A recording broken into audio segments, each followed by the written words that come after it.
안녕하세요. 책사람입니다. 제가 요즘 19세기 말에서 20세기 초에 발표된 추리소설 위주로 소개해드리고 있는데, 이때가 추리소설의 황금 시대라고 불렸던 시기라고 해요. 오늘은 헤스케스 프리처드의 7명의 벌목꾼을 소개해드릴까 합니다.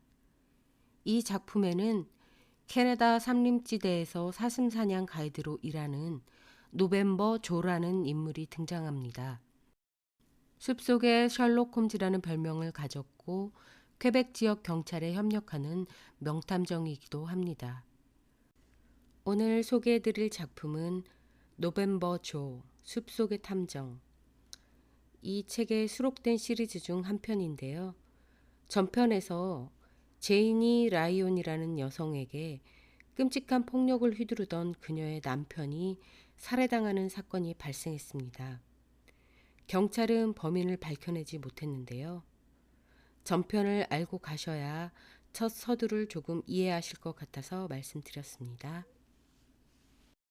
오늘 사건에서 노벤버는 흔적 하나 없이 벌목꾼들의 주머니만 털어가는 악당 검은 가면의 연속 강도 사건 해결을 의뢰받습니다. 아름다운 대자연 속에서 사건을 해결하는 이름도 멋진, 왠지 섹시할 것만 같은 노벤버와 함께 추리 시작하시죠.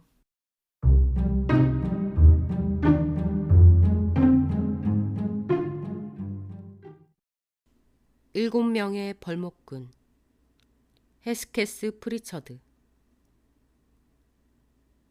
그 뒤 며칠 동안 노벤버 조를 보면 볼수록 그 진가를 느꼈고 그에게 놀라운 재주들이 있다고 확신할 수 있었다. 좀 더 사실대로 말하자면 새로운 상황이 벌어져 다시 한번 그 재주들을 보여줄 기회가 오기를 바라는 마음이 컸다. 물론 우리 벌목꾼들의 평범한 일상 덕분에 조금이나마 그런 기회가 생기긴 했다. 나로서는 그렇게 완벽한 벌목꾼과 일하는 게 늘 즐거웠다. 우리가 성 아미엘에서 돌아온 뒤 얼마 지나지 않아 노벤버는 내가 와이드니 연못에 커다란 붉은 숫사슴을 정확히 쏠 수 있게 해줬다. 그리고 우연히도 그 숫사슴을 잡은 일로 우리는 늙은 하이암슨의 소식도 듣게 되었다. 노벤버가 그 노인이 한때 박제사 밑에서 제대로 일을 배운 적 있다고 장담하는 통에 숫사슴 머리를 가지고 하이암슨에게 박제를 맡기로 갔기 때문이다. 노벤버와 내가 찾아갔을 때 그 노인은 제이니 라이온이라는 딸과 살고 있었다.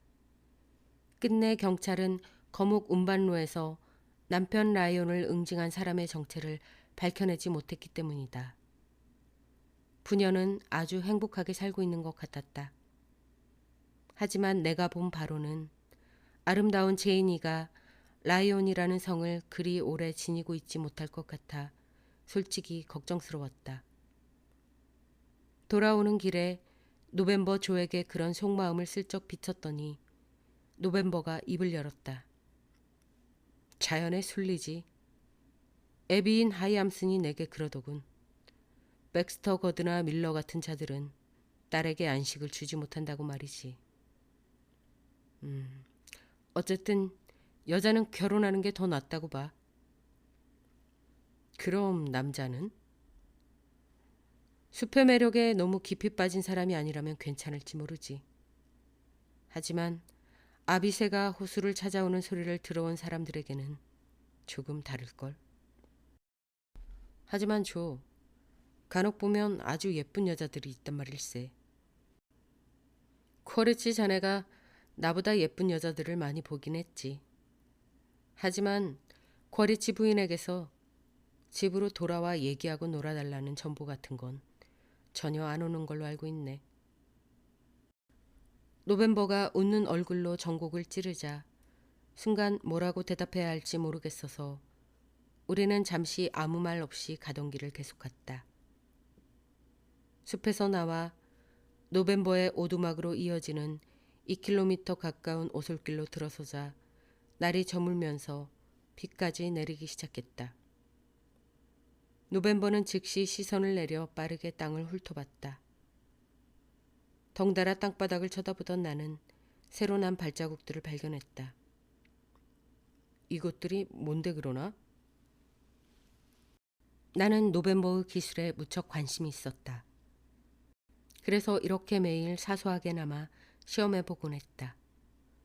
노벤버가 나를 향해 말했다. 직접 한번 밝혀보쇼.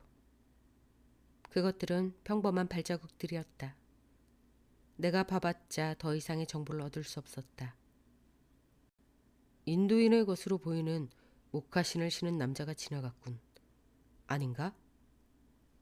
내가 물었더니 노벤버 조가 으스스한 미소를 지으며 말했다. 꼭 그런 건 아니네. 이 남자는 인도인이 아닐세. 백인이고 기쁜 소식을 갖고 왔으며 그리 먼 데서 오지 않았네. 정말? 그렇게 물으며 머리를 숙이고 발자국을 좀 더 자세히 살펴봤지만 별다른 점을 찾지 못했다. 정말이고 말고. 인도인들이 신는 목화신에는 높은 굽이 없네. 하지만 이 발자국에는 있지. 이 사람은 먼 데서 오지 않았고 빠르게 이동 중이었네. 보게, 발볼로만 디딘 자국이 있잖나. 또한 뜀박질을 끝낸 건 아마 거의 다 왔으니 그만 뛰어도 된다고 생각해서 그랬을 거네. 이 발자국이 닿을 만한 곳은 우리 오두막밖에 없으니 집에 가면 분명 그 사람이 있을 거네.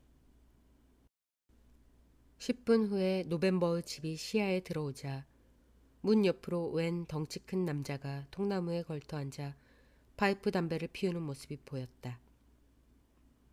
중년인 그 남자의 얼굴은 다부지게 생긴 데다 젓갈색 턱수염은 또래보다 더 희끗희끗했다. 우리를 보자마자 벌떡 일어난 남자가 서둘러 평지를 건너와 우리를 맞았다.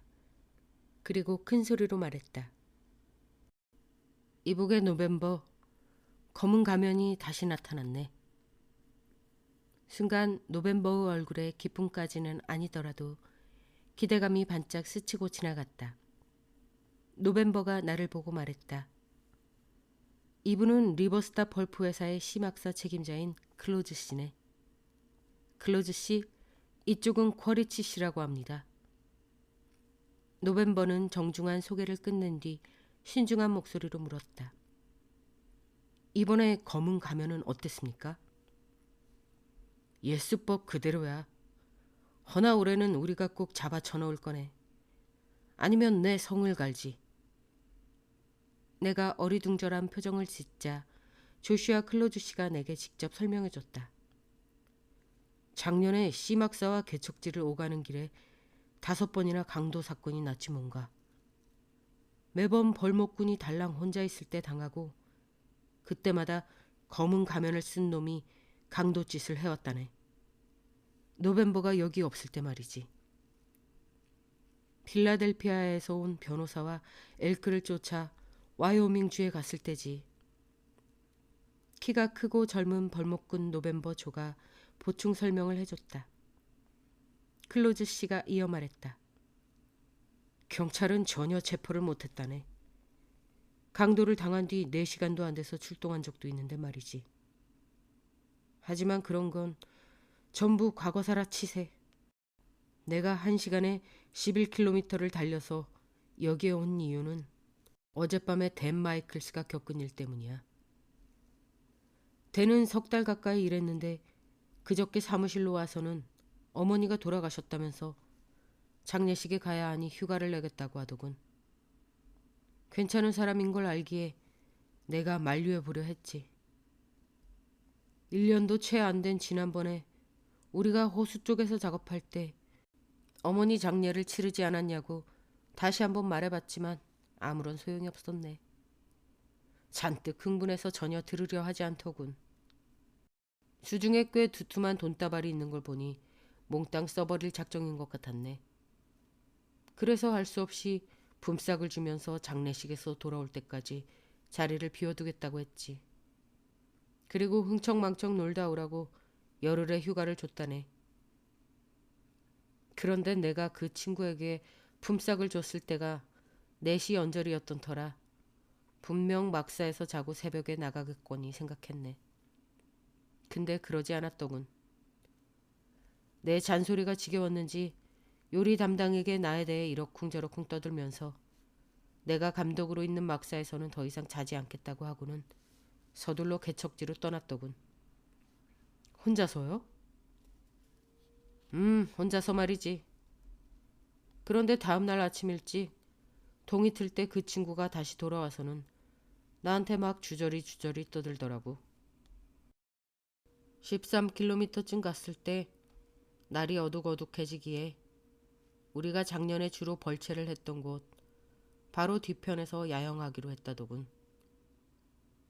그날 밤은 날씨가 좋아서 칠면조 고기 한 덩어리랑 담요 한 장만 가져갔었대. 그래서 퍼킨슨의 개간지 방면으로 가서 그 뒤편에 가뭄비 나무들이 있는 데로 들어가 바위 밑에 불을 피운 뒤 그 옆에 자리를 깔고 누웠다지. 등을 대자마자 골아떨어져서 누가 업어가는 줄도 모르고 잤다나 봐. 그러다가 누군가 고함치는 목소리에 놀랐겠다더군. 그 친구가 졸린 눈을 껌뻑이며 일어나 앉았는데 순간 들리는 손 들고 허튼 수장마 라는 소리에 눈이 번쩍 떠지더래. 당연히 그 친구는 두 손을 번쩍 들었대. 눈앞에 아무도 안 보이니까 달리 어쩔 도리가 없었다는군. 곧이어 등 뒤쪽 풀숲에서 또 다른 남자가 돈뭉치를 꺼내 불에서 저 멀리 떨어진 곳으로 던지라고 명령하더래. 그래서 그쪽 풀숲을 봤더니 얼핏 권총 총신이 보였대. 욕을 몇 마디 해줬지만 그 강도들이 총을 들이대는 바람에 돈다발을 꺼내 놈들이 말한 방향으로 던져줄 수밖에 없었다는구먼. 순간 모닥불 속 자작나무 등걸이 활활 타올라 땅에 떨어진 돈뭉치를 주워가는 검은 가면을 쓴 놈을 봤다더군. 놈은 풀숲에서 걸어나와 돈을 집어들고 곧장 어둠 속으로 다시 사라져버렸대. 대는 줄곧 한쪽 눈으로 풀숲에 있던 남자의 권총을 주시했다나 봐. 권총이 계속해서 그 친구를 겨누고 있었기 때문에 꼼짝도 못했다더군. 그 다음에 처음에 명령했던 목소리가 그 친구에게 2시간 동안 움직이지 말라고 지시하더래. 안 그러면 총에 맞아 개처럼 뻗어버릴 거라고. 그래서 그 친구는 아무 소리도 들리지 않는 가운데 2시간 동안이나 그 작자의 감시 아래 그대로 앉아 있다가 C막사로 돌아왔다더군. 젊은 인부들이 이 사실을 알았을 때는 막사 전체가 그 친구처럼 거의 길길이 뛰다시피 했다네. 벌목꾼들이 그 강도놈들을 잡는데 요긴한 정보를 주는 사람에게 $500의 보상금을 내걸기에 나도 회사 차원에서 $100를 추가했지. 그러니 이제 조 자네가 그 짐승 같은 놈들을 잡기만 한다면 누이 좋고 매부 좋은 일 아니겠나? 클로즈 씨는 설명을 마친 뒤 늘 그렇듯 아무 말 없이 내내 듣기만 하던 노벤버 조를 쳐다보았다. 클로즈 씨가 물었다. C막사 인부들에게 자네가 왔다고 알릴까? 아니요. 그 친구들은 모르고 있는 게 더 나을 것 같네요.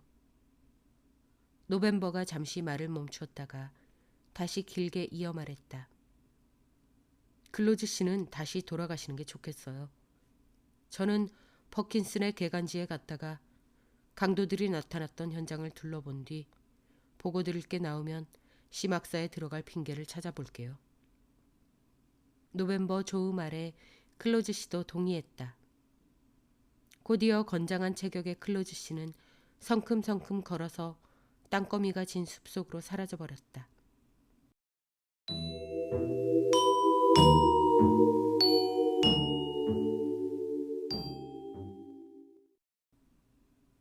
클로즈 씨가 떠나자마자 노벤버와 그 강도 사건에 대해 이야기를 나눠보려고 했지만 좀처럼 기회를 찾을 수 없었다. 노벤버는 파이프 담배를 물고 앉아 계속 화제를 돌려 다른 말만 했다. 이후 우리 두 사람은 숲으로 출발했다. 하늘에 훤히 뜬 달이 우리가 가는 길을 밝혀줬다. 거대한 화렵수들이 즐비한 산등성이를 따라 첫 번째 지름길을 지나고 나서는 걷기 편한 길이 이어졌다. 그렇게 마실 나온 사람처럼 걷던 우리는 나무들이 새벽의 흐릿한 잿빛을 배경으로 거대한 검은 동파나처럼 보이는 순간 탁 트인 개간지로 불쑥 들어섰다. 여기가 거기군. 노벤버가 말했다. 날이 밝자마자 노벤버 존은 댄 마이클스가 야영했던 곳을 자세히 살폈다. 불을 피웠던 자리에 재와 함께 장가지 몇 개가 듬성듬성 남아있었지만 노벤버는 그다지 관심을 보이지 않았다. 앞뒤로 왔다 갔다 하는 것을 보니 전날 억수같이 쏟아진 비 때문에 거의 지워진 발자국들을 뒤지고 있는 것이 분명했다. 결국 10분 정도 지나고 나서야 노벤버 존은 발자국 찾는 일을 포기하고 부드럽게 감기는 목소리로 입을 열었다.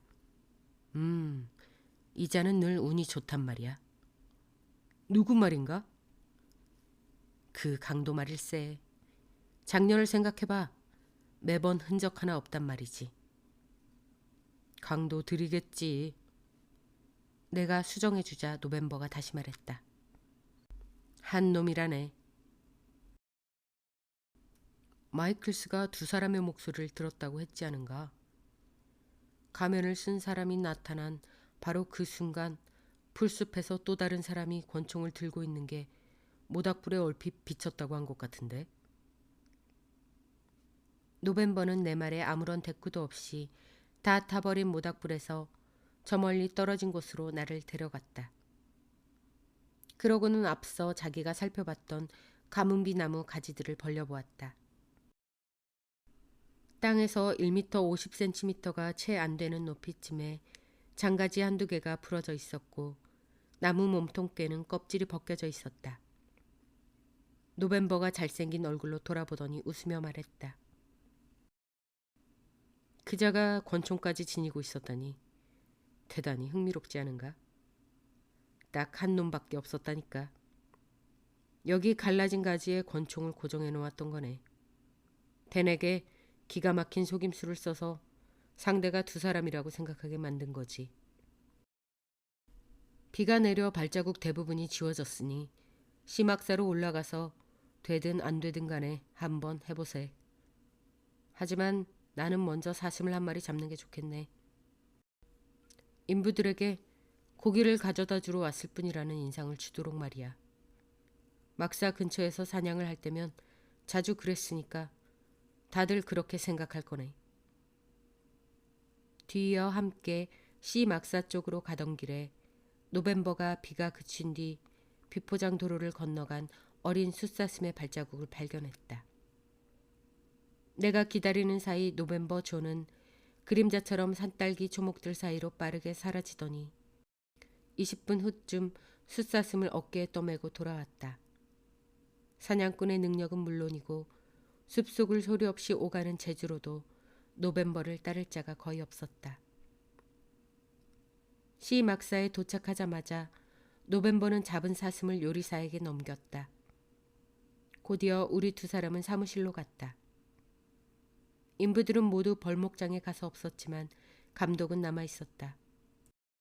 노벤버가 클로즈 감독에게 소식을 전했다. 그러나 가만히 듣다 보니 노벤버는 강도가 딱 한 놈밖에 없었다는 본인 생각을 전혀 말하지 않았다. 노벤버의 말을 다 듣고 난 뒤 클로즈 씨가 말했다. 완전 헛수고였단 뜻이군. 또 다른 임무가 강도를 당할 때까지 기다리는 수밖에 없을 것 같습니다. 자네는 놈들이 또다시 나타날 거라고 보나? 물론이죠. 그렇게 계속 성공하는데 누가 그만두겠습니까? 인부들이 이제 혼자 안 다니려고 하지만 않는다면 자네 말에 동의하고 싶네. 다들 겁먹었다네. 오늘 오후에는 6명이 모여서 출발했지.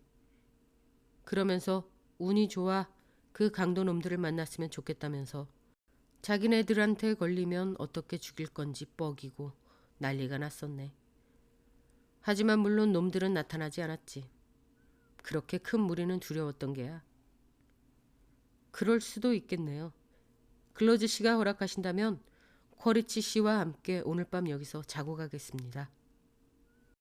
좋을 대로 하게. 하지만 자네들한테 신경 써주기는 힘들 걸세.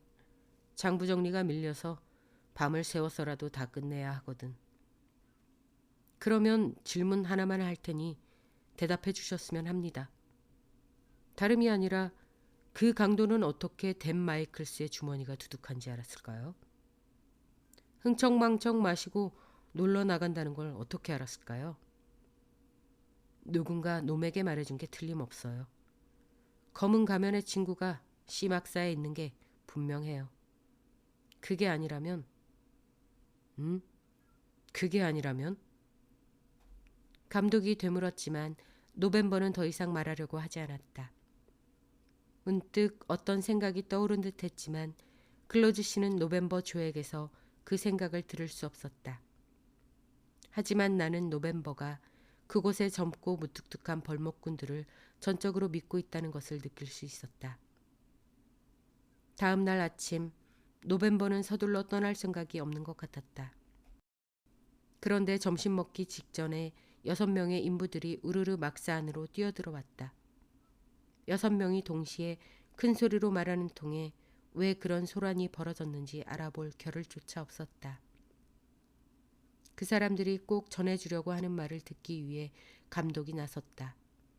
요리사와 요리 보조도 그 무리에 합세하더니 그들 역시 특이할 정도로 제멋대로 떠들면서 손짓 발짓을 하느라 정신이 없었다. 노벤버는 합숙소 벽에 기대고 서서 무서운 농담을 섞어가며 떠들어대고 있는 남자들을 유심히 관찰했다. 다시 말할 테니 잘 들어. 우리가 강도를 만나서 탈탈 털렸다고 6명이 전부 다 말이야. 키가 작고 엷은 갈색 턱 수염이 난 남자가 소리쳤다. 맞아, 정말이야. 금발의 스웨덴 인부가 맞장구를 쳤다. 곧이어 모두가 또다시 큰 소리로 떠들며 팔을 흔들고 설명하기 시작했다. 그때 노벤버가 앞으로 나가 말했다. 이보게들, 저쪽에 가면 편안한 통나무가 있지 않은가. 스웨덴 인부가 욕으로 답을 대신했지만 노벤버와 눈이 마주치자 마음을 고쳐먹었다. 노벤버는 누구도 싸움을 걸기 꺼리는 사람이었다. 이보게들, 내 말 좀 들어보게. 저기 적당한 통나무가 하나 있으니 각자 편한 자리에 앉아 한 사람씩 나와서 하는 이야기를 끝까지 잘 들으면 자초지종이 어찌 된 건지 알지 않겠나. 이렇게 허송세월 하다간 자네들 돈을 털어간 놈들에게 도망갈 기회만 주는 거라고. 그러자 톰슨이라고 불리는 덩치 큰 벌목꾼이 말했다. 노벤버 말이 맞아. 무슨 일이 있었는지 내가 먼저 설명하지. 어제 아침 우리 6명이 휴가를 받아 저녁을 먹고 나서 함께 여길 나섰네. 날이 어두워지기에 타이슨 다리에 있는 오래된 통나무집에 자리를 폈지. 댄이 무슨 일을 당했는지 알기에 우리는 새벽까지 돌아가면서 망을 보기로 했다네. 첫 번째로 망을 보기로 한 사람은 해리였네. 1시간 반쯤 지나면 나를 깨우기로 했지. 그런데 나를 깨우지 않았다네. 그래서 해가 뜨고 나서야 눈을 떴는데 나머지 인부들은 내 주변에서 전부 자고 있더군. 난 너무 놀랐지만 우선 주전자를 들고 물을 받아오기 위해 개울가로 내려갔지. 그런데 그때 허리띠에 있던 돈 뭉치가 없어졌다는 걸 알았네. 서둘러 통나무집으로 뛰어갔더니 해리가 일어났더군. 내 말을 듣고 해리 역시 허리띠를 더듬어 봤지만 돈 뭉치가 없어졌더군. 그러고 나서 크리스, 빌 메이버스, 웨딩 찰리가 차례로 일어나더니 맨 마지막에 기다리 라스도 일어났네. 그리고 모두 우리처럼 돈을 도둑 맞았는지 뒤져봤지. 나머지 5명 모두가 신음을 내는 것으로 보아 그 말이 사실인 게 틀림없었다. 어찌나 화가 나던지 눈물이 다 나더군. 우리는 곧장 그 도둑놈들의 발자국을 찾아 나섰네. 노벤버의 얼굴에 절망의 빛이 스쳤다. 노벤버 조는 6명의 피해자가 강도를 찾아 나선 순간 그들의 발이 영원히 덮어버렸을 게 분명한 귀중한 정보를 생각하고 있었다. 그래서 발자국을 찾았나? 노벤버가 물었다. 그러자 덩치 큰 벌목꾼이 대답했다. 찾았지. 아주 똑똑히 봤네. 한 놈이 한 짓이더군. 놈은 개울가에서 올라와 작업을 마친 뒤 다시 개울로 갔더군. 발이 크고 덩치가 꽤 큰 놈이었네. 무드질한 소가죽 장화를 신었는데 오른쪽에 기운 흔적이 있는 게 분명하네. 오른쪽 발꿈치에 17개의 징이 박혀있고 왼쪽에는 15개가 박혀있더군. 어때? 이 정도면 제대로 뒤를 캔 거 아닌가? 노벤버는 놀란 게 틀림없었다. 한참 동안 아무 말이 없던 노벤버 조가 날카로운 시선으로 톰슨을 올려다보며 물었다. 자네들 위스키를 몇 병이나 마셨나? 하나도 안 마셨네. 자네도 잘 알다시피 술 비슷한 것도 없었네. 우리는 술에 취한 게 아니었어. 약에 취해 있었던 거네. 누군가 약을 탄 게 틀림없다네. 그런데 수중에 빵이랑 베이컨이랑 차밖에 없었던 데다 내가 직접 차를 끓였는데 어떻게 그리 됐는지는 모르겠단 말이지. 차를 끓인 그 주전자는 어디에 뒀나? 그 도둑놈을 찾아 금방을 이잡듯이 뒤지러 갈 거라 오두막에 프라이팬이랑 같이 두고 왔지. 노벤버, 자네도 같이 갈 건가? 내가 제시하는 조건을 맞춰준다면 그렇게 하지. 안 그러면 상관 안 할 거네. 조건이 뭔데? 내가 그러라고 허락하기 전까지는 자네들 중 누구도 타이슨 다리의 오두막으로 돌아가지 않는다는 조건. 하지만 우리는 그 강도놈을 잡고 싶어. 좋아. 그러면 자네들끼리 가서 한번 해보시든가. 노벤버가 그렇게 말하자 순식간에 인부들끼리 언쟁이 붙었지만 곧 하나둘 우린 노벤버 자네한테 맡기겠네. 노벤버 내 돈 190달러를 꼭 찾아주게. 노벤버더러 혼자 하라고 해. 노벤버 자네가 해 라고 말하기 시작했다. 이윽고 노벤버가 웃으며 물었다. 자네들 모두 돈을 몸에 지니고 잤겠지? 모두가 그런 모양이었다. 그나마 라스와 크리스는 지갑에 넣어뒀지만 깨어보니 오두막 구석에 빈 지갑만 내팽개쳐 있었다고 했다. 그럼 내가 쿼리치 씨와 함께 가보겠네. 뭐든 좋은 소식이 나오면 알려주지. 그러고 나서 문득 노벤버가 덩치 큰 톰슨에게 물었다. 그런데 톰슨, 개울가에서 돈이 없어진 걸 알기 전에 주전자에 물을 채웠어? 아니, 곧장 오두막으로 뛰어갔지. 그거 참 다행이네. 노벤버가 말했다. 우리는 귀청이 찢어질 듯 이어지는 질문 공세를 피해 클로즈 씨가 마음대로 이용하라고 내준 카누가 있는 곳으로 갔다. 카누를 타고 가면 타이슨 다리에 1~2시간이면 도착할 수 있었다. 노벤버는 아무 말도 하고 싶지 않은 게 분명했다. 정식으로 배우지 않았지만 감동적인 테너의 목소리를 한껏 끌어올려 이제껏 들어보지 못한 아주 애절한 노래들을 불렀다.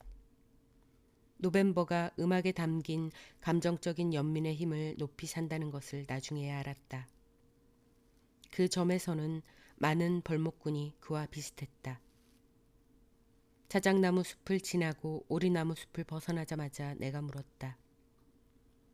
자네는 이번 건도 댄 마이클스를 털어간 놈이 버렸다고 보나? 그렇다고 생각하지만 확실히는 모르지.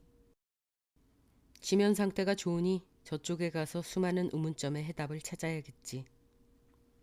카누를 탄 데다 노벤버가 지름길까지 알고 있던 덕에 목적지에 굉장히 빨리 도착했다. 타이슨의 개울은 강의 지류여서 다리라고 해봐야 벌목도로를 가로지르는 얕은 물 위에 통나무들을 대충 쌓아 만든 것이었다. 강도 사건이 벌어진 현장인 오두막은 개울 북쪽 둑에서 90m가량 떨어진 곳에 서 있었다. 북쪽 둑에서 개울까지는 길이 분명하게 나 있었다. 우리는 맨 먼저 그 길을 지나 6 인부가 잠을 잤던 오두막으로 들어갔다. 급하게 짐을 꾸려 나가다가 떨어졌는지 몇 가지 물품이 흩어져 있었고 프라이팬은 난로 옆에 있었으며 주전자는 문 옆에 나동그라져 있었다. 노벤버는 오두막 안을 돌아다니면서 잽싸게 모든 것들을 살펴봤다. 그리고 마지막으로 주전자를 집어들고는 그 안을 들여다보았다. 안에 뭐가 있나? 내 물음에 노벤버가 대답했다. 아니. 돔슨 말로는 주전자에 물을 채우지 않았다고 했는데. 내가 상기시키자 노벤버가 나를 보고 묘하게 엷은 미소를 지었다. 그러게. 노벤버는 그렇게 말한 뒤 45m 정도를 걸어서 비포장 도로로 들어섰다. 지금까지 그 시골뜨기 6 인부들의 발자국을 보면서 따라온 거라네. 이제 여기를 둘러보세. 발자국들을 조사하는 일은 당연히 조금 오래 걸렸다. 노벤버는 꽤 성공적으로 6 인부들의 발자국을 살펴봤다. 사람이 많이 다니는 길을 두루 조사하다 보니 거의 쉴 틈이 없었지만 노벤버는 인부들의 몇몇 발자국들을 가리키면서 각각 누구의 발자국인지 말해줄 정도로 날랜 눈을 가지고 있었다. 개울가 북쪽 2개 이르자 노벤버가 뚜렷한 일단의 발자국들을 가리켜 보였다. 우리는 그 발자국들을 따라 오두막으로 갔다가 다시 개울로 돌아왔다. 이자가 범인이야. 아주 확실해. 자네 생각에는 놈이 어떤 사람일 것 같나? 노벤버가 내게 물었다. 나보다 덩치가 커서 그런지 뒤꿈치로 걷는 경향이 있는 것 같네. 노벤버가 고개를 끄덕이고 그 발자국을 따라서 개울까지 내려갔다. 개울가에서 걸음을 멈춘 노벤버 존은 최근에 뒤바뀐 돌멩이들을 자세히 살펴본 뒤 개울 속으로 걸어 들어갔다. 그자의 배는 어디 있었을까? 내가 물었지만 노벤버는 이미 물 밖으로 몇십 센티미터가량 나와 있는 커다랗고 넓적한 바위에 도착해 주변을 아주 꼼꼼하게 둘러보고 있었다. 곧이어 노벤버가 손짓으로 나를 불렀다. 바위는 내가 말한 대로 정말 크고 넓적했는데 노벤버가 바위의 저쪽 표면에 긁힌 자국들을 보여주었다. 긁힘은 깊었으나 고르지 않았다. 자세히 들여다보았지만 내 눈에는 전혀 특별해 보이지 않았다. 내가 조심스럽게 입을 뗐다. 배가 남긴 흔적 같지는 않은데. 그래, 하지만 놈이 남긴 건 분명해. 아니, 어떻게? 왜? 노벤버가 웃으며 말했다. 그건 나도 아직 모르네. 허나 이것만은 말해줄 수 있지. 강도 행각은 어젯밤 2시에서 3시 사이에 일어났다네. 왜 그렇게 생각하는데? 노벤버가 근처 2개 있는 자작나무 숲을 가리켰다. 저 나무들 때문에. 내가 어리둥절한 표정을 짓자 그가 이어 대답해줬다. 범인은 자네보다 덩치가 큰 90kg 정도의 남자가 아니라 약간 마른 놈인데다 배 같은 것도 갖고 있지 않았네. 그렇다면 어떻게 빠져나갔단 말인가? 걸어서 건너갔다는 건가? 물속을 걸어서 건넜을 수도 있지. 만약 그랬다면 개울 어딘가에 틀림없이 흔적이 남아있겠구만. 당연하지. 그러면 놈이 어느 무트로 올라왔는지 자네가 찾을 수 있겠네? 그럴 필요가 없다네. 아니 왜? 누군지 알아냈거든.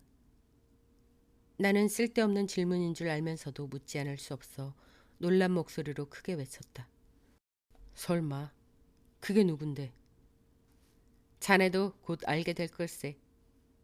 댄 마이클스를 덜어간 바로 그놈이란 말인가? 그렇다네. 나는 그 정도로 만족해야 했다. 밤이 꽤 깊어 시막사로 돌아가야 했다. 노벤버가 카누에 노를 저어 앞으로 나아가자 세차게 흐르는 강물은 짙은 갈색과 흰색을 번갈아 드러냈다.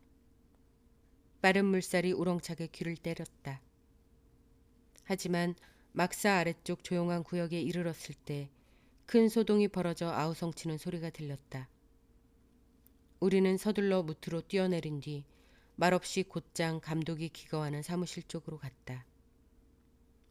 인부들이 몰려와 여기저기 서 있었고 2 남자가 문을 잡고 있었다. 그중 한 명은 건장한 톰슨이었다. 톰슨이 우리를 보고 외쳤다. 어이, 노벤버, 더 이상 신경 안 써도 된다네. 우리가 놈을 잡았거든. 누굴 잡아? 우리를 탈탈 털어간 그 불안당 말일세. 잘 됐군. 그래, 그놈이 누군가? 바로 요놈일세. 톰슨이 사무실 문을 요란하게 열더니 감독을 보여줬다. 난로 옆에 앉아있던 클로즈 씨는 무척 부스스해 보였다. 노벤버가 놀라 물었다. 클로즈 씨라고? 그렇다네. 다름 아닌 우리의 보스. 노벤버가 클로즈 씨를 빤히 쳐다보며 물었다. 증거는 있나? 있다마다. 밤부터 새벽까지 누구도 감독을 보지 못했거든. 더구나 문제의 장화도 나왔다네. 바로 뒤에 있어. 감독이 먹고 자는 반잣집 선반에서 그것들이 들어있는 비스킷통도 찾아냈다고. 이 등신아, 난 밤새 장부 정리를 했다고. 클로즈 씨가 톰슨에게 소리쳤지만 노벤버는 들은 척도 하지 않고 물었다. 장화를 발견한 게 누군가? 요리 보조. 청소하다가 봤대. 수면제 병도 발견했대. 거의 다 비어 있었다더군. 두세 사람이 동시에 대답했다. 대답을 들은 노벤버는 휘파람을 불더니 이렇게 물었다. 요리 보조가 큰일 했네. 그래, 감독이 실토는 했고. 그러고는 곧 이어 클로즈 씨에게 고개를 까닥이며 아른 체를 한 뒤 물었다. 클로즈 씨, 본인 장화가 맞습니까? 그렇다네. 클로즈 씨가 노여운 목소리로 대답했다. 노벤버는 의미심장한 눈길로 벌목꾼들을 다시 쳐다보았다. 톰슨이 흥분한 목소리로 말했다. 하지만 강도짓은 안 했다고 우긴다네. 당연히 안 했으니까. 클로즈 씨가 소리치자 노벤버가 끼어들었다. 어디 한번 그 장화 좀 보세. 인부들이 합숙소에 가져다 놨어, 노벤버. 이게 말이 되나? 한 손으로는 돈을 주고 다른 한 손으로는 그 돈을 빼앗아 가다니. 그때 노벤버가 특유의 딱딱한 말투로 톰슨의 말을 잘랐다. 대단한 일들을 해냈네. 노벤버 조가 계속해서 클로즈 씨를 빤히 쳐다보자 마침내 클로즈 씨도 고개를 들어 노벤버를 쳐다보았다. 순간 노벤버 조가 클로즈 씨 쪽으로 까만 눈을 살짝 감았다 뜨는 것을 나는 똑똑히 목격했다. 곧이어 마음을 고쳐먹은 감독이 버럭 소리를 질렀다. 다들 나가. 자네들도. 산지기 탐정인 자네도 썩 꺼지라고. 문이 쾅 닫히고 나서도 문 밖으로 극도로 격한 말들이 새어나왔다. 합숙소에 가보니 30명가량의 벌목꾼들이 담배를 피우면서 이야기를 나누고 있었다. 그들은 왁자지껄하게 노벤버를 맞이하는가 싶더니 시시껄렁한 농을 늘어놓기 바빴다. 하지만 벌목꾼들은 곧 제풀에 지쳐 장화를 내놓았다. 노벤버가 장화를 여기저기 살피는 동안 강도를 당한 인부들과 동료들이 가까이 몰려들었다. 한쪽 뒤꿈치에 17개, 나머지 한쪽 뒤꿈치에는 15개. 소가죽 장화. 우리를 털어간 놈이 신었던 바로 그 장화네. 틀림없다니까. 크리스의 말에 노벤버도 맞장구를 쳤다. 내가 보기에도 틀림없네. 장화에다 수면제까지 나왔네. 이 정도면 도저히 빠져나갈 수 없는 증거 아닌가? 크리스 말에 노벤버가 다시 물었다. 경찰은 불렀나? 아직 안 불렀네. 자네가 올 때까지 기다렸지. 이제 불러야겠네. 빨리 부를수록 좋네. 누가 가든지 다이슨 다리의 그 오두막에 가면 비막사에서 온 4사람이 있을 거야. 그 친구들에게 오두막을 부수고 지붕을 걷어낸 뒤 디막사로 난로를 가져오라고 시켰거든. 노벤버가 이렇게 믿기 힘든 이야기를 하는 동안 나는 놀란 표정을 들키지 않기만을 바랐다. 노벤버는 대체 무슨 일을 꾸미고 있는 걸까? 여보게들, 서둘러 경찰을 불러와야 하네. 안 그러면 문제가 생길지도 몰라. 누가 가겠나? 그때 크리스가 나섰다. 내가 가지 뭐. 지금 당장 출발하겠네. 클로즈 저작자를 감옥에 쳐넣을수록 좋을 테니까. 모두가 크리스가 떠나는 모습을 지켜본 뒤 인부들이 우리를 데리고 다시 막사로 들어갔다. 그리고 그곳에서 1시간 동안 이야기도 나누고 언쟁도 벌였다. 노벤버는 버릇처럼 또다시 입을 꾹 다물고 있었다. 하지만 마침내 침묵을 깬 그의 입에서는 기가 막힌 말들이 쏟아졌다. 여보게들, 이제 감독 나리를 풀어줘야지. 노벤버가 특이할 정도로 아주 나긋나긋하게 말하자 모두 획 고개를 돌려 그를 쳐다봤다. 12명의 목소리가 소리쳐 물었다. 그자를 풀어주자고? 경찰에 오기도 전에? 노벤버가 물음에 점잖게 답했다. 그게 상책이네. 있자는가 여보게들. 감독은 강도가 아니라네. 그럼 누가 진짜 강도란 말인가? 노벤버가 일어서서 입을 열었다. 같이 가면 내가 그자를 보여주겠네. 마침내 4사람은 커다란 카누를 타고 강으로 나섰다. 노벤버와 나를 따라 톰슨과 웨딩 찰리가 합류했다. 우리는 잊지 못할 항해를 떠났다. 배 뒷부분에는 노벤버가 앉고 웨딩 찰리는 뱃머리를 차지했다. 톰슨과 나는 중간에 앉아 아무 일도 하지 않았다.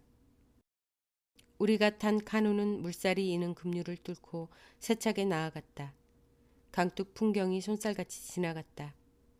정말 놀라울 정도로 짧은 시간 안에 무태 도착한 우리는 서둘러 숲속으로 걸어 들어갔다.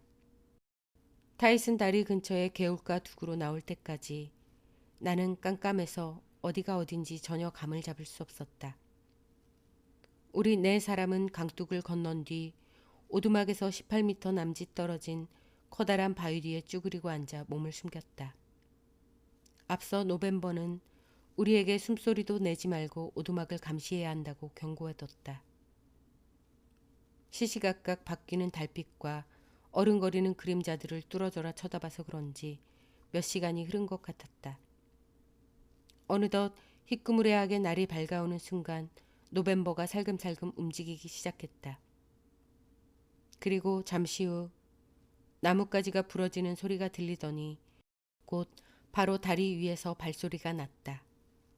푸르스름한 그림자 하나가 둑을 따라 조심조심 걸어오고 있었다. 발을 뗄 때마다 주저하는 듯 보였지만 차츰 오두막에 가까워지더니 급기야 그 안으로 쏙 들어가 버렸다. 곧이어 오두막 앞에서 성냥불이 켜졌다. 그러고 나서 그 그림자가 깨진 유리창을 넘어가는 게 보였다. 이후 잠시 아무런 움직임도 없더니 문이 살짝 열리면서 그림자가 다시 몰래 빠져나왔다. 순간 노벤버 쪽으로 손을 뻗었지만 그는 사라지고 없었다. 오두막에서 나온 사람이 샛길을 지나 도로로 나서는 사이 2번째 사람이 그를 따라붙었다. 나는 2팔을 벌리고 그자를 따라가는 건장한 체격의 노벤버를 한눈에 알아봤다. 곧이어 노벤버의 2팔이 무언가를 낚아채는 순간 악을 쓰듯 비명을 지르는 소리가 들렸다. 우리가 달려갔을 때 노벤버는 땅에서 버둥거리는 크리스를 꼭 붙들고 있었다. 여보게들 뒤져보게. 뭔가 가지고 나왔을 거네. 셔츠를 입은 크리스의 가슴팍으로 쑥 밀어넣었던 톰슨의 큼직한 손이 돈다발을 움켜쥐고 다시 나왔다. 건방진 새끼! 크리스가 노벤버에게 욕을 내뱉었다. 이후 정신없이 몇 시간이 지난 뒤 다음 날 오후가 되어서야 노벤버의 오두막으로 돌아왔다. 이제 앞서 약속했던 설명을 들을 차례였다. 노벤버가 입을 열었다. 톰슨의 이야기를 듣는 순간 뭔가 퍼뜩 떠올랐어. 자네도 기억하겠지만 인부들은 강도의 발자국과 덩치는 물론이고 장화를 기운 것과 박혀있는 징의 정확한 개수까지 정말 똑똑히 찾아냈지. 노상 강도가 그런 장화를 신고 돌아다닌다면 그건 아마 바보거나 아니면 가짜 흔적을 남기려고 일부러 그러는 것 같았지. 듣고 보니 그렇군. 그러던 차에 발자국을 보자마자 가짜 흔적설이 허무맹랑한 추측이 아니라는 걸 알게 됐지. 놈은 발자국이 발견되길 바랐던 거네. 그래서 일부러 말랑말랑한 땅을 여러 차례 걸어 다녔던 거지. 그나저나 범인은 덩치가 크지 않은 사람이군. 자네 생각대로 말이지. 범인이 몸무게가 작게 나가는 사람인 걸 어떻게 알았냐고? 내가 보여준 그 돌들 기억나나? 그자가 그 돌들을 꾸러미 같은 데 넣어서 가져온 거야. 덩치 큰 사람의 자국을 남기기 위해서 말이지. 난 처음부터 그 6사람 중에 범인이 있을 거라고 봤네. 아니, 어떻게? 그건 이런 이유 때문이었네. 댄 마이클스가 강도를 당했을 때 난 C 막사에 범인이 있지 않을까 의심했다네. 작년에 강도를 당한 5명의 인부들도 잘 생각해보게. 하나같이 C 막사에서 16km 범위 내에서 당했다네. 이 말은 강도가 누구든 막사에서 멀리 떨어진 곳에서는 강도짓을 벌일 수 없었다는 뜻이지. 그리고 또 하나, 누군가 약을 탔다는 게 결정적이었다네. 주전자 안에 아무것도 없었던 거 기억나나? 대답하려는 순간 노벤버가 손을 들어 보였다. 그래, 나도 톰슨이 주전자에 물을 채우지 않았다는 걸 안다네. 하지만 그 친구는 주전자를 씻지도 않았지. 우리 벌목꾼들은 또 차를 끓이기 쉽게 찻잎을 늘 주전자에 남겨놔. 그래서 누군가 그 주전자를 깨끗이 씻어놨기에 이상하다 싶었지. 강도가 외부인이라면 결코 그렇게 하지 않았을 거고 그럴 필요도 없었겠지. 인부들이 주전자를 수상쩍게 생각할 겨를도 없이 도망갔을 테니까 말이네. 하지만 아니었지. 주전자가 그렇게 깨끗하다는 것은 범인이 6명 중에 있다는 분명한 증거인 셈이었지. 노벤버가 이어 말했다. 그렇게 범인이 내부자라는 걸 알고 나자 꽤 많은 게 들어맞더군. 게다가 그 바위에 있던 긁힌 자국을 보니 상황 전체가 정리가 됐어. 크리스는 차에 약을 탄 뒤 동료들이 골아떨어지자마자 돈을 챙겼네. 그러고 나서 주전자와 커다란 장화와 함께 돌들을 담아올 무언가를 들고 개울가로 내려간 거네. 그리고 물속으로 들어가 그 넓적한 바위까지 걸어간 다음 주전자를 싣고 돌들을 한가득 담고 나서 감독의 커다란 장화를 신은 거지. 그 다음에 그가 할 일이라고는 오두막까지 걸어 올라갔다가 다시 내려와 가짜 자국을 남기는 것뿐이었네. 작업을 다 끝낸 크리스는 아무런 흔적도 남기지 않기 위해 다시 물속으로 들어갔지. 그리고 그 바위까지 걸어가서 자기의 목카신으로 갈아 신은 뒤 오두막으로 올라가 잠을 잤지. 그렇다면 바위에 있던 그 긁힌 자국은 뭐지? 왜 그런 게 남은 건가? 장화의 징 때문이야. 크리스가 발을 들어 올려 징을 조이는 과정에서 징이 바위에 살짝 스치면서 생긴 자국이지. 그럼 노벤버, 그 시간은 어떻게 된 건가? 자네는 강도 행각이 새벽 2시에서 3시 사이에 벌어졌다고 하지 않았나? 대체 그건 어떻게 한 건가? 자작나무 덕분이었어. 범인이 장화를 신기 위해서는 빛이 필요한데 유일한 빛인 달은 2시경에 자작나무들 위쪽에 떠 있었다네. 그 전까지는 그 넓적한 바위면은 어두운 그림자로 덮여 있었지. 그렇다면 돌들은 왜 담아간 건가? 뒤꿈치 자국을 제대로 또렷하게 남기려고 그랬던 거지. 범인이 어떻게 뒤꿈치로 걸어갔는지 자네도 직접 봤지 않은가? 물론이지. 그 자국만 보면 무게중심이 뒤에 있는 남자라고 생각하기 마련이지. 강바닥에서 긁어모은 돌들을 보는 순간 강도는 덩치가 작은 사람이라는 게 확실해지더군. 그게 풀리니까 2사람 중에 1명이 범인이라는 결론에 이른 거고. 크리스와 빌 메이버스는 둘 다 몸집이 크지 않네. 자그마한 편이지. 그래서 2사람 중 하나가 범인이라고 생각했지. 그 다음 순서로는 둘 중 누가 범인이든 돈을 훔친 다음에 그 돈을 어찌했을지 생각해봤고. 노벤버가 대답을 기대하는 것 같아 내가 말했다. 몸에 지니고 있거나 어디다 숨겼겠지. 곰곰이 생각해봤더니 숨긴 게 확실하더군. 거기서 언쟁이나 싸움 같은 게 벌어지면 몸수색을 할지도 모르는 상황인데 오두막 안에 있는 인부들 중 한 사람에게서 지폐가 나오면 당장에 꼬리를 밟힐 게 분명할 테니까 말일세. 그렇다면 범인은 돈다발을 어디다 숨겼을지 생각해봤지. 주위에는 바위와 강둑과 오두막이 있었네. 하지만 훔친 돈은 전부 지폐였기 때문에 젖지 않는 데 숨겨야 했네. 따라서 결론은 오두막밖에 없었지. 안 그런가 코리치? 100% 동감이네. 내가 웃으면서 대답하자 노벤버가 고개를 끄덕였다. 그래서 우리가 심학사에 갔을 때 촌뜨기 벌목꾼들이 감독을 범인으로 몰아갔던 거지. 크리스가 감독이 사는 반잣집에 장화를 도로 갖다 놓고 선반에 수면제 약병까지 갖다 놨으니까. 옛날부터 쌓인 원한 때문에 그랬던 거지. 하지만 그때까지만 해도 자그마한 두 친구 중에 어느 쪽이 범인인지 몰랐다네. 그래서 다른 막사의 벌목꾼들이 오두막을 부수고 있다는 거짓말로 덫을 놓았더니 크리스가 그곳으로 갔던 거네. 크리스는 오두막이 무너지면 돈 뭉치가 발견될까봐 걱정됐던 거지. 자네 생각나나? 크리스가 경찰을 부르러 나설 때까지 얼마나 궁둥이가 무거웠는지 말일세. 크리스는 C 막사에서 가장 게으른 친구야. 그래서 경찰을 부르러 가겠다고 나서는 순간 그가 범인이라는 걸 알았네. 그럼 자넨 크리스가 대내 돈도 훔쳤다고 생각하나? 그렇다네. 그 친구 몸에서 찾아낸 돈다발에 출처불명의 127달러가 들어있었다네. 그런데 127달러는 클로즈 씨가 댄에게 지급한 돈과 똑같은 액수거든.